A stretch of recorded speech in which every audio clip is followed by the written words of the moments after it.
Hey everyone, my name is Jigs, and I will be talking about retroactive jealousy and my story with it. Um, Hopefully, someone hears this message and realizes that it's not all dark and gloomy. You can actually beat this if you try. Um, Not that I have beaten it per se, but I've learned to limit a lot of my compulsive habits and like thought processes and just general stuff like that can help with retroactive jealousy. So here goes. So how my retroactive jealousy started was during last year 2020, especially like everyone knows how crazy and manic it was. We was in a pandemic. Obviously a lot of people weren't allowed to leave a lot of people didn't choose to leave their houses. It was a very stagnant and very unassuring time. So I decided what better time to then join a dating app. And I joined a dating app, and I remember like for months on end, like I wouldn't get like hardly any matches. Like people would barely want to like talk to me and whatnot. So it was just like, okay, well, I mean, we got to persevere, right? And then suddenly, out of nowhere, I matched one of the most beautiful girls I've ever seen in my life. Her smile was absolutely beautiful. She had one of them smiles where it would light up a room if you was to smile. She's a very warm, bubbly person. So yeah, we ended up matching, and I knew from the moment we started talking, like there's something different about her. Like she's special. Um, like as I said, she was very warm, bubbly. She had great conversation. She had a lot of time for me. Like instantly we clicked. Um, and yeah, we got to talking, and eventually we arranged a date. And that date, in in that date was one of the best days of the year for me, 2020, especially with nothing going on much. But that was definitely one of the highlights of my year. Um, so yeah, so we were just talking, and you know how people talk on dates. They just like maybe they might ask personal questions or whatnot. But in my case, it wasn't. I didn't ask anything personal. It was more like we were just talking, and my ex randomly just said, "Oh, like she did something with like a random guy, or some random guy did something to her, rather." And when she said that, it didn't really bother me. It's just a few weeks later when I lost my job, and obviously when you like I lost my job and I stayed at home more and more, the thoughts kind of started to creep in a little bit. And I remember talking to my ex and saying to her, "Oh, like did that random guy really do what you said?" And she was like, "Yeah." And then I was like, "Oh, damn."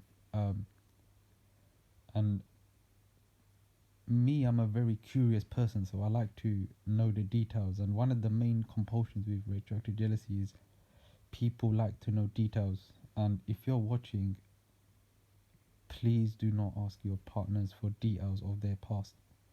Like what's happened in the past is over and done with. So let that be. It's like maybe your partner has a past that she just wants to forget, and she's happy with you. Just let that slide if you can. But I digress. Yeah. So then, as time progressed, like I would want to know more and more questions about this guy, or like what exactly happened. And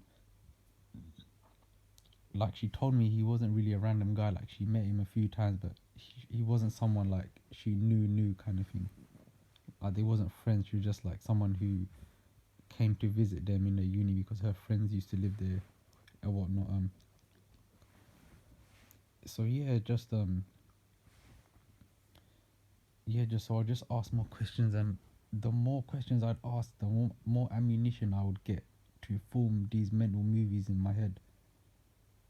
And one thing about people with obsessive compulsive disorder is they can't stop asking questions, or they can't stop ruminating about like what they've been told kind of thing. And that's what happened with me.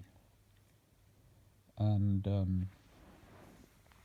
So yeah, so I just kept asking questions, and it would get to a point where I would really upset my ex, and I would upset myself in the process. So then I'd constantly need time away from her. And if you love someone, you shouldn't really take that much. Like I would, there'd be times where I would take like 3 days, a week not talking to her, and it's very hard for someone that you love to then have to accept that this person doesn't want to talk to you because of something you did in your past. So carrying on, it got to April of last year. No, sorry, April of this year, and I remember like this was the first time, like a few days before, was the first time I said I need a break from talking to you. And then so we decided to meet up, and then we went to a park and we just spoke. And she was like, we need to talk. And then I've always been one of them people where I don't process my emotions very well. So like me talking about something that upsets me will upset the person even more, or I would just snap out, or I would just end up lashing out and saying something extremely hurtful. And so she said, "Oh, let's talk." And then obviously we started talking, and then I was like, "Look, straight up, like obviously I don't like what happened with you and that guy. I don't like what happened with you and that guy." And then obviously she kept trying to like reassure me, saying, "Oh, look, like what happened only lasted like a few seconds. It didn't really matter. Like blah blah blah." And then I remember she told me the details of it, and like how it happened, where it happened. And I remember like sitting there and I was deeply upset. I was angry, but when she told me I was alright, like I was alright for literally like a month or so. And then as time passed, like the more ammunition I had, and then that gave me even more ammunition to think about the mental movies. And then before I knew it, I had a full mental movie in my head of what happened between her and that guy. And then when you ruminate, you just think of random stuff, like stuff that may or may not have even happened. Like, and it's like it's very difficult to then snap out of that process. So got to a point where like after that happened, it was like every 3 weeks I would say to her, "Look, I need a break from talking to you because the thoughts keep bothering me." And every time I would ask a question, like I knew it was hurting me, but I needed that quick like validation in a sense. And like everything she told me, I'd be okay with it. But 5 minutes later, like a day or two later, it would bother me even more, kind of thing. So months went by, and then our relationship became extremely toxic, like extremely toxic. And like got to like September, literally a couple weeks after my birthday, and I was at my lowest point of retroactive jealousy. And I said to her, like, I can't be with you no more because of what you did and stuff like that. And yeah, and then so that happened, and obviously we were both really upset, and we just left it at that. And then the next day, I spoke to a therapist, and then the therapist, she asked me like a heap of questions. And one of the things she said is, it sounds like you might have retroactive jealousy. And in that moment of relief, it was like, okay, look, I finally have a name for what I'm suffering with. And messaged my ex like the next day after that. And then I said, look, I spoke to a therapist, and I know what's finally like what's wrong with me, and we can beat this, or I can beat this, and I can overcome this. But by then it was too late. The damage had been done. Like she had time to reflect on all the stuff I put her through. And like I tried my best to try and make things work out, but her heart wasn't really in it. And um yeah, fast forward a couple months later, like we were still talking here and there. We met up, we tried to sort things out. And again, like she kept thinking of all the times, like all the bad things I said to her, all the times I hurt her, all the times I needed a break from talking to her, all the hurtful things I said. And then yeah, then she blocked me, didn't speak to her for like 3 weeks. And then in that time, I developed severe like insomnia, like I couldn't sleep. And just my mental health went even worse. And fast forward a couple weeks, she unblocked my number, and then we spoke on Christmas Day, and then we spoke a lot on New Year's Day. And then a few days later, she said to me, "Oh, look, like," she randomly just messaged me out of the blue saying, "Oh, like, I can't do this no more. Like, I want to move on from you. And yeah, take care, and I hope you find the best. You deserve it." And that's it. And I've literally not heard from her since. Um, it hurts a lot. Like, I'm not gonna lie, it does hurt a lot. And my message to a lot of people suffering from retroactive jealousy is, if you're suffering with your partner's past or relationships or even hookups, guys, please don't let that break you. Like, there is help out there for you. Like, I've recently started therapy, and like a lot of my insecurities have really come to light.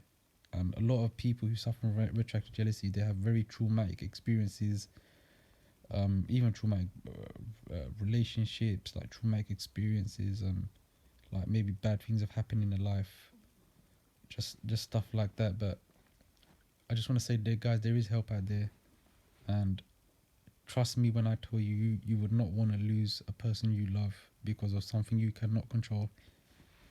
It's something that still I have deep regret. Something that pretty much kills me every day. Like, I know I could have handled the situation better. Like, if I knew what retroactive jealousy was before, I would have overcome it. But there is help out there. There's Facebook support groups that are great. There's YouTubers like Matt Stevenson, who's great. There's a couple other, but I just want to give you the message that you're not alone. There is help out there. If you're watching this video, I hope this does help you. Please feel free to message me in the comment section, and then we can discuss about your retroactive jealousy. But I will say that do what you can to control your thoughts, like meditate, take up a hobby, go to the gym, join a spiritual group. I don't know. Do whatever you can to keep your mind busy and do things that make you happy. Because when you're happy, your partner can sense that. And the more busy you keep yourself, the less you think about your partner's past. Like, take my example. Like, I literally lost my job and I literally did nothing. I just sat at home and did nothing, just zombied away to an extent. And like, thinking about what I could have done and what I couldn't have done different, like, it kills me, because I know, like, I can't undo what I did or what I said, kind of thing. And like, I don't want no one watching this video to have the same kind of regret I did. So if you're watching this, please know there's help groups out there, there's support groups. Yeah, so I think I'll leave it at that. I'll try and post more videos in the future, but I'll leave it at this final message. If you're suffering retroactive jealousy, you're not alone. Secondly, your partner deeply loves you. And thirdly, love yourself. That's all. Thank you.